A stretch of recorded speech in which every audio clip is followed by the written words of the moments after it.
So there's this one guy in the Old Testament who God gave the best gifts, promises, and blessings, but he still ended up in a pretty bad place. Actually, I think this probably applies to a number of people in the Old Testament, but the one I'm talking about specifically here is Solomon. But even though he ended up in a bad place, his gifts and promises still point us to Jesus. So let's look at a few of those. So first of all, Solomon is known for his wisdom. In 1 Kings 3, God appears to Solomon and asks him whatever he wants to have. And what Solomon asks is something that God is really happy to give him, and that's wisdom. And so that's what he gets. In that same chapter, we read about the people, how they feared the king, for they saw that the wisdom of God was in him. In other words, Solomon was a really wise guy, but Solomon's wisdom eventually failed him. And it's later in the Bible, in 1 Corinthians 1 verse 24, that we read that Jesus himself is called the power of God and the wisdom of God. So it's Jesus himself who is the wisdom that the wisdom of Solomon is pointing to. Now, something that's pretty cool in Solomon's story is that we read about the Queen of Sheba, who comes down from the south to see the wisdom that everyone is talking about. And she's flabbergasted by what she sees, the wisdom that Solomon is portraying. But again, later in the Bible, it's Jesus himself who in Matthew 12 verse 42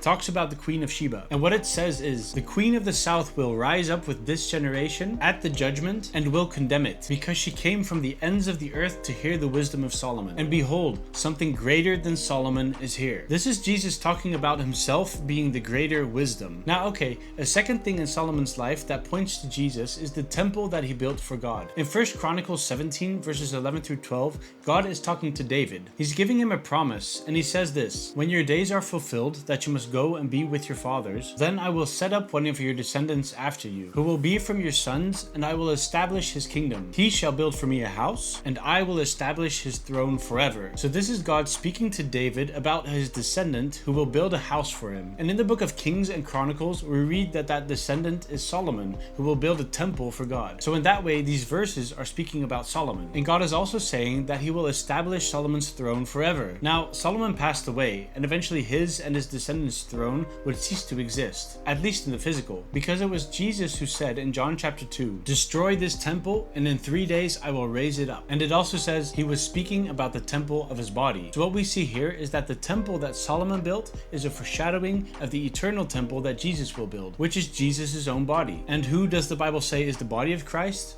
We are. And one of the beautiful things is that the temple is a place where God dwells. And just like God chose to dwell in Solomon's temple, God now chooses to dwell in his new temple, which is you and me. Okay, now a third thing about Solomon is that he's known as the king or the prince of peace, because he's actually the only king during whose reign there was peace throughout the whole land. Now, I love that we read about Jesus that he is called the Prince of Peace. It's one of the names he's given in Isaiah 9 verse 6. So the peace that God gave to Solomon during his rule is a foreshadowing of the peace that Jesus is giving us for eternity. Alright, now this fourth one is actually really interesting too. Psalm 72 is a psalm that is ascribed to Solomon himself. And so in verses 7 and 8, he's writing about himself when he writes, "In his days may the righteous flourish, and abundance of peace till the moon is no more. May he also rule from sea to sea, and from the river to the ends of the earth." Now remember those last few lines, because those are important. So this psalm is written about Solomon himself, about how he will rule from the river to the ends of the earth. Okay, then a couple hundred years later, there's this prophet called Zechariah. And in his book, in chapter 9 verse 10, he talks about the Messiah who would be coming. And then he says the following: "I will cut off the chariot from Ephraim, and the horse from Jerusalem, and the bow of war will be cut off. And he will speak peace to the nations, and his dominion will be from sea to sea, and from the river to the ends of the earth." So this guy Zechariah, he didn't know Jesus yet, because Jesus hadn't been born yet. He received this prophecy about the future Messiah, who would turn out to be Jesus. And Zechariah probably knew this psalm by Solomon. And so what he's doing here is connecting the psalm that Solomon wrote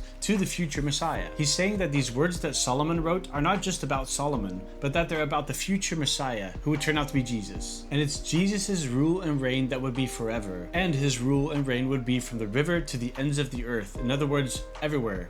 I love how all these things in Solomon's life point us to Jesus, and there's so much that we can actually learn from it as well, because if we ever need peace, or we need someone with authority to speak into our lives, we know who to go to. We read about Solomon, but we know that the person we need to go to is Jesus. Hey, if you ever want to see more of these kinds of videos, make sure to check out the shorts that we already have on this channel, and make sure to like the video and follow and subscribe to the channel. So guys, be blessed, and I'll see you in the next video.